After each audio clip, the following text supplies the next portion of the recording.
नमस्कार साथियों, आपका बहुत बहुत स्वागत है मेरे चैनल पर। आज हम प्रीवियस ईयर के हिंदी के प्रश्न करेंगे जो कि एग्ज़ाम के लिए बहुत इम्पॉर्टेंट हैं। तो हम शुरुआत करते हैं। भाषा शिक्षण के संदर्भ में बाल साहित्य का उद्देश्य है। तो बाल साहित्य क्या है, पहले तो हमें ये समझना होगा। बाल साहित्य हमारा है, जैसे कि हम पहले कॉमिक्स पढ़ते थे उसी हिसाब से है। चित्रकारी और कार्टून के माध्यम से बच्चों को सिखाया जाता है ताकि वो कलरफुल चीज़ें देख के बच्चे अपने हाथ में किताब लेते हैं, फिर वो इंटरेस्ट लेते हैं कि ये क्या कह रहा है, ये क्या कह रहा है। तो वही क्या है कि हम उत्साहित करते हैं बच्चों को पढ़ने के लिए। इसलिए बाल साहित्य का उद्देश्य क्या होगा, तो राइट ऑप्शन होगा बच्चों को उत्साही पाठक बनाने के लिए प्रोत्साहित करना। अब हम इसकी व्याख्या देख लेते हैं। भाषा शिक्षण के संदर्भ में बाल साहित्य का उद्देश्य है बच्चों को उत्साही पाठक बनने के लिए प्रोत्साहित करना। शेष बाल साहित्य के उद्देश्य के संदर्भ में कम महत्व रखते हैं, यानी इन सब का होता है लेकिन इतना नहीं जितना कि सी ऑप्शन हमारे लिए सबसे अच्छा है। फिर देख लेते हैं, नेक्स्ट है संदर्भ में व्याकरण का शैक्षिक निहितार्थ। निहितार्थ का अर्थ होता है कि मतलब उसका उद्देश्य क्या है। संदर्भ में व्याकरण, तो व्याकरण का संदर्भ पाठ्य पुस्तक में ही होता है। व्याकरण पाठ के संदर्भ में सिखाया जाता है। पाठ के संदर्भ में व्याकरण जानना जरूरी नहीं है यदि व्याकरण और संदर्भ दोनों अलग हैं।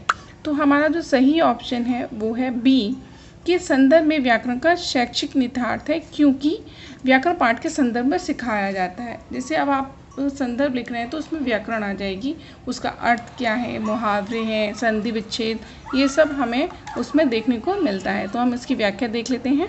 संदर्भ में व्याकरण का शैक्षिक निहितार्थ है व्याकरण पाठ के संदर्भ में सिखाया जाता है। पाठ विशेष में निहित व्याकरणिक तथ्यों का उल्लेख संदर्भ में व्याकरण कहलाता है। जैसे पाठ के दौरान शब्दों का अर्थ स्पष्ट करने के लिए उनका संधि विच्छेद करना, समास विग्रह करना, उपसर्ग प्रत्यय बताना आदि। नेक्स्ट है बच्चों को कहानी सुनाने की उपयोगिता सिद्ध होती है। जैसे मान लीजिए अगर हमने कहानी सुनाई तो उसकी उपयोगिता क्या है, वो किस चीज़ में सिद्ध होती है। तो इसके ऑप्शन दिए हुए हैं। कहानी कहने के तरीके द्वारा, कहानी में गुथे हुए नैतिक मूल्यों के आधार पर, कहानी से मिलने वाली ज्ञान विज्ञान की जानकारी द्वारा, या कहानी में मिलने वाली सीख द्वारा। बिल्कुल यही होता है कि जब बच्चों को कहानी सुनाई जाती है तो हम बाद में पूछते हैं बच्चों आपने क्या सीखा इस कहानी से, या आपका इसका मॉरल, यानी कहानी में मिलने वाली सीख द्वारा ही इसकी उपयोगिता होती है। इसकी हम व्याख्या देख लेते हैं।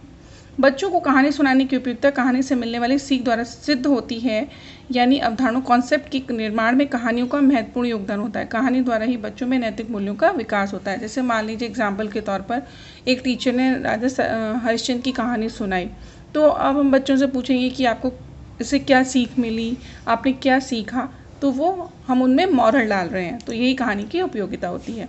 अब नेक्स्ट देख लेते हैं। अवलोकन को आकलन का भाग तभी कहा जा सकता है जब अवलोकन ये प्रतिदिन प्रत्येक बच्चे का किया जा रहा हो, लड़के लड़कियों का अलग अलग किया जा रहा हो, सी अनिवार्यतः औपचारिक रूप से किया जा रहा हो, या डी नियमित रूप से किया जा रहा हो। तो आपको बताना है कि ऑप्शन कौन सा राइट है। Option A is right. अवलोकन को आकलन का भाग तभी कहा जा सकता है जब अवलोकन प्रतिदिन प्रत्येक बच्चे का किया जा रहा हो। लड़के लड़कियों का अलग अलग अवलोकन लैंगिक वैश्विक स्थापित करेगा।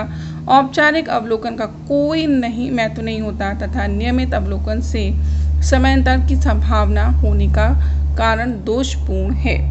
अब नेक्स्ट है, सुरभि किसी भी ऐसे शब्द विशेष को बोलने में कठिनाई अनुभव करती है जिसमें 2 से अधिक बार ता की आवृत्ति हुई हो। आप उससे या उसे क्या करने को कहेंगे।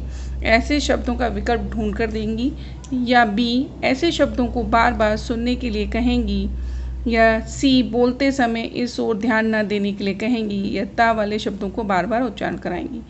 कि हमारा राइट ऑप्शन तो यही है डी, क्योंकि अगर उसे ये जो भी चीज़ नहीं बोलने आनी, तावर्ण ही नहीं कोई अक्षर नहीं आ रहा है, तो हम बच्चों से कहते हैं ना अच्छा ये वाला रिपीट करो, दोबारा बोलो, और तो वो उसके लिए इजी हो जाए तो हम क्या करेंगे कि ता वाले शब्दों का बार बार उच्चारण करवाएंगे, क्योंकि उसे ता बोलने में ही दिक्कत है, और अगर किसी को किसी चीज़ में दिक्कत है तो हम उसी को रिपीट कराएंगे। तो हमारा डी ऑप्शन राइट है।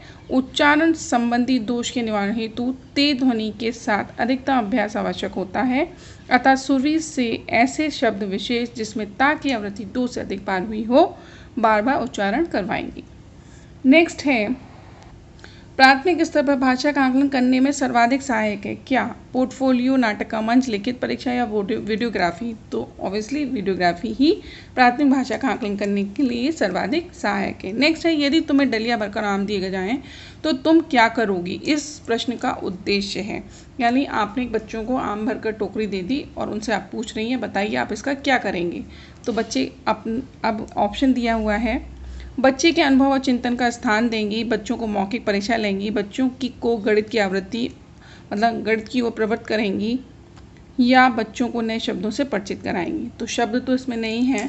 गणित का हो सकता है कि आप कह दें कि इक्वली आप बांट लो या वो, तो सबसे अच्छा जो ऑप्शन है वो ए, बच्चों के अनुभव और चिंतन को स्थान देंगी। यानी अगर आपने भर के दे दिया तो बच्चा एक तो पहले कल्पना करेगा कि चिंतन करेगा कि हमें क्या करना चाहिए नामों का, फिर वो अपने अनुभव के हिसाब से बताएगा कि हम खाएंगे या बांटेंगे, कितने किसको देंगे। तो इस हिसाब से A option is a right. अब इसकी व्याख्या मैंने आपको कर ही दी है, तो नेक्स्ट देख लेते हैं। नेक्स्ट है अकादमिक सत्र शुरू होने यानी एकेडमिक शुरू हो रहा है, होने से 2 माह बाद तक भी कक्षा 4 के विद्यार्थियों को भाषा की पाठ्य पुस्तक उपलब्ध नहीं करवाई जा सकी। ऐसी स्थिति में शिक्षक क्या करेगा? मान लीजिए आपका कोर्स शुरू हो गया, स्कूल शुरू हो गया है और बच्चों के पास अभी किताबें ही नहीं आई हैं, तो ऐसे में आप क्या करेंगे? तो ये आप क्या करेंगे आप अपने हिसाब से बताइए। तो हम ऑप्शन देख लेते हैं कि उन्होंने क्या दिए हुए हैं। पाठ्य पुस्तक के उपलब्ध होने तक पठन लेखन की प्रक्रिया आरंभ न करवाएं, भाषा क्षमताओं के विकास के लिए अन्य विषयों की पाठ्य पुस्तकों का प्रयोग करें। फिर सी है, श्रवण एवं वाचन कौशल का अभ्यास करवाते रहें। डी, विद्यार्थियों को पाठ्य पुस्तक अपने आप खरीदने के लिए प्रोत्साहित करें। यानी आपसे पूछ रहा है कि अगर नहीं हुआ है, 2 माह हो गए हैं और नहीं हुआ है, तो ऐसी स्थिति में आप क्या करेंगे बताइए।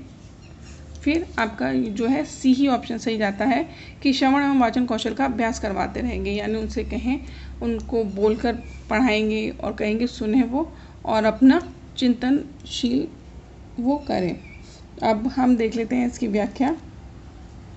अकादमिक सत्र शुरू होने के बाद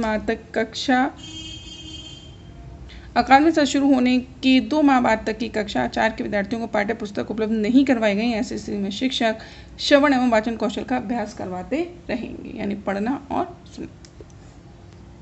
भाषा शून्य में विकसित नहीं होती, इसका शैक्षिक निहितार्थ है कि भाषा सीखने के लिए अनिवार्य है। पारिवारिक संवाद, सामाजिक अंतःक्रिया, विद्यालय पढ़ाई लिखाई, भाषा प्रयोगशाला। तो राइट ऑप्शन क्या है? सामाजिक अंतःक्रिया, यानी भाषा का विकास, भाषा शून्य में विकसित नहीं होती, यानी अकेले में नहीं, सभी के साथ होती है। तो भाषिक अंतःक्रिया इसमें इम्पॉर्टेंट है। नेक्स्ट देख लेते हैं। प्राथमिक स्तर पर भाषा शिक्षण का उद्देश्य है बच्चों को क्या? तो व्याकरण नियमों का कंठस्थ कराना, तो कंठस्थ तो नेगेटिव वर्ड है तो उसे हम रॉन्ग कर देंगे।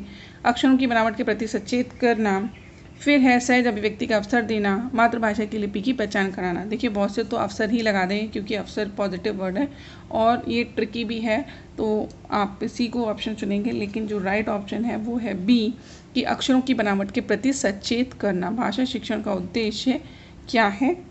बच्चों को अक्षरों की बनावटों के लिए सचेत करना। अब इसकी हम व्याख्या देख लेते हैं। प्राथमिक स्तर पर भाषा शिक्षण का उद्देश्य बच्चों को अक्षरों की बनावटों के प्रति सचेत करना, सहज अभिव्यक्ति का अवसर देना। माध्यमिक स्तर या उच्च शिक्षा का उद्देश्य है प्राथमिक स्तर पर भाषा शिक्षण का उद्देश्य केवल मातृभाषा की लिपि का पहचान करवाना ही नहीं, यदि ऐसा होता है तो हिंदी भाषी क्षेत्रों में देवनागरी लिपि के वर्णों के पहचान के साथ गणित के अंकों एवं रोमन वर्णों की पहचान न करवाई जाती। यानी कि वो ये कह रहा है कि अगर ऐसा ही होता तो हम रोमन अंक भी नहीं सिखाते बच्चों को, जैसे काउंटिंग सिखाते हैं 1 2 3, तो वो भी ना सिखाते। उसका जो उद्देश्य है वो क्या है कि भाषा शिक्षण का उद्देश्य है अक्षरों के बनावट के प्रति सचेत करना। हम सब सिखाते हैं ना, ABCD भी सिखाते हैं, 1 2 3 भी सिखाते हैं, तो अगर भाषा का सिर्फ यही उद्देश्य होता तो हम ये सब नहीं सिखाते। नेक्स्ट, भाषाई कौशल के संदर्भ में कौन सा कथन सही है? संबंध में सभी भाषाई कौशल अंतर संबंधी हैं। सभी भाषाई कौशल स्वयं ही विकसित होते हैं, सभी भाषाई कौशल पाठ्य पुस्तक से ही विकसित होते हैं, कोई भी भाषाई कौशल अंतर संबंधित नहीं है। तो राइट ऑप्शन आपका है ए, सभी भाषाई कौशल अंतर संबंधित हैं। अब नेक्स्ट देख लेते हैं